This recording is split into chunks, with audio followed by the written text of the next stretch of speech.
क्या भारत ने बांग्लादेश को बिना एक भी गोली चलाए, बिना कोई आधिकारिक बयान दिए, एक बहुत बड़ा रणनीतिक संदेश दे दिया है?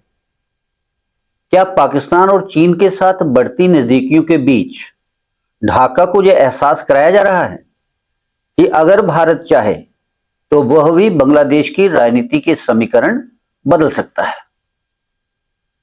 और क्या शेख हसीना का दिल्ली से दिया गया भाषण उसी बड़े कूटनीतिक खेल का हिस्सा है? नमस्कार, मैं हूं ओपी वशिष्ठ और आप देख रहे हैं रुद्राष्ट्र। साथियों, पिछले 2 वर्षों में बांग्लादेश की राजनीति में बहुत कुछ बदल चुका है। जिस देश के साथ कभी भारत के संबंध बेहद मजबूत माने जाते थे, उसी देश पर अब पाकिस्तान और चीन का प्रभाव लगातार बढ़ता दिखाई दे रहा है। चीन बांग्लादेश में बड़े बड़े निवेश कर रहा है, जबकि पाकिस्तान के साथ उसके सैन्य और राजनीतिक संपर्क भी तेजी से बढ़ रहे हैं। भारत के लिए यह सिर्फ पड़ोसी देश की राजनीति का सवाल नहीं है। बांग्लादेश भारत के पूर्वोत्तर राज्यों की सुरक्षा, बंगाल की खाड़ी की रणनीति और पूरे दक्षिण एशिया की स्थिरता से जुड़ा हुआ है। ऐसे में जब ढाका लगातार बीजिंग और इस्लामाबाद के करीब जाता दिखाई देता है, तो नई दिल्ली के लिए चिंता होना स्वाभाविक है। इसी बीच 2 साल से भारत में रह रही बांग्लादेश की पूर्व प्रधानमंत्री शेख हसीना अचानक दिल्ली से दुनिया के सामने आती हैं। वह अपनी पार्टी अवामी लीग पर लगे प्रतिबंधों को हटाने की मांग करती हैं, अपने ऊपर लगे मामलों को राजनीतिक बदले की कार्रवाई बताती हैं और फिर दिसंबर 2026 में बांग्लादेश लौटने के संकल्प का संकेत भी देती हैं। इस घोषणा के बाद ढाका में जिस तरह की प्रतिक्रिया देखने को मिली, उसने कई बड़े सवाल खड़े कर दिए हैं। बांग्लादेश की सरकार की ओर से काफी कड़े बयान आए हैं, मीडिया पर दबाव की खबरें सामने आई हैं और फिर कुछ ही घंटों बाद क्रिकेट स्टार शाकिब अल हसन के घर पर हमला हो गया। ढाका में राजनीतिक माहौल यकायक गर्म हो गया। अब यहां सबसे महत्वपूर्ण सवाल यह है कि क्या यह सिर्फ एक भाषण था या फिर भारत ने बांग्लादेश को एक संकेत देने की शुरुआत कर दी है?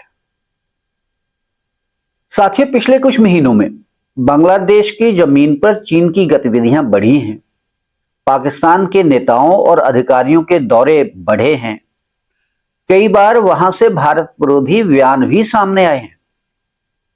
ऐसे में दिल्ली यह संदेश देना चाहती है कि अगर बांग्लादेश अपनी धरती को भारत के विरोधियों के लिए रणनीतिक मंच बनाएगा, तो भारत के पास भी अपने पास कई विकल्प मौजूद हैं। शेख हसीना आज भी बांग्लादेश की सबसे बड़ी राजनीतिक ताकतों में से एक मानी जाती हैं। अवामी लीग का देश के बड़े हिस्से में मजबूत जनाधार है।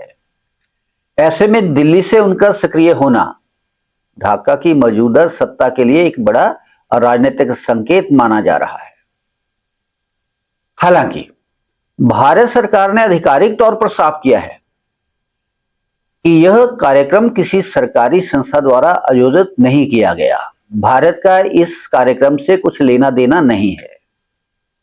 लेकिन अंतर्राष्ट्रीय राजनीति में कई बार संदेश सीधे शब्दों में नहीं, बल्कि घटनाओं, प्रतीकों और संकेतों के जरिए दिए जाते हैं। भारत अच्छी तरह जानता है कि बांग्लादेश में अस्थिरता का सीधा असर उसके पूर्वोत्तर राज्यों, सीमा सुरक्षा और व्यापारिक हितों पर पड़ सकता है। इसीलिए नई दिल्ली यह भी नहीं चाहेगी कि ढाका पूरी तरह चीन और पाकिस्तान के प्रभाव में चला जाए और फिर उनके हाथों की कठपुतली बने। हम सबको याद है 1971 में बांग्लादेश की आजादी के पीछे भारत की सबसे बड़ी भूमिका थी। भारत ने अपने हजारों सैनिकों का बलिदान दिया था बांग्लादेश की आजादी के लिए। इसलिए अगर आज बांग्लादेश की धरती पर भारत विरोधी ताकतों को जगह मिलती है, तो दोस्तों नई दिल्ली चुप बैठने वाली नहीं है।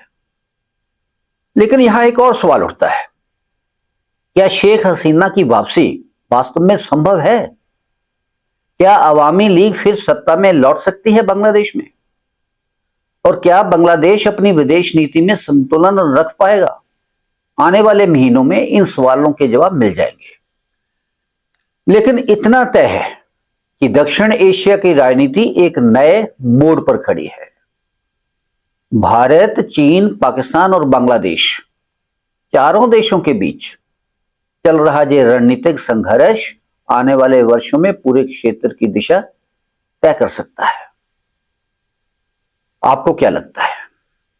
क्या भारत ने शेख हसीना के जरिए बांग्लादेश को कड़ा संदेश देना शुरू कर दिया है, या जो सिर्फ राजनीतिक संयोग है, इत्तेफाक है?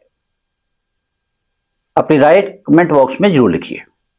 अगर आपको हमारा यह विश्लेषण पसंद आया हो तो वीडियो को लाइक करें, चैनल को सब्सक्राइब करें और इसे ज्यादा से ज्यादा लोगों तक शेयर करें। मिलते हैं अगले वीडियो में एक नए विश्लेषण के साथ। तब तक के लिए धन्यवाद। जय हिंद, जय भारत।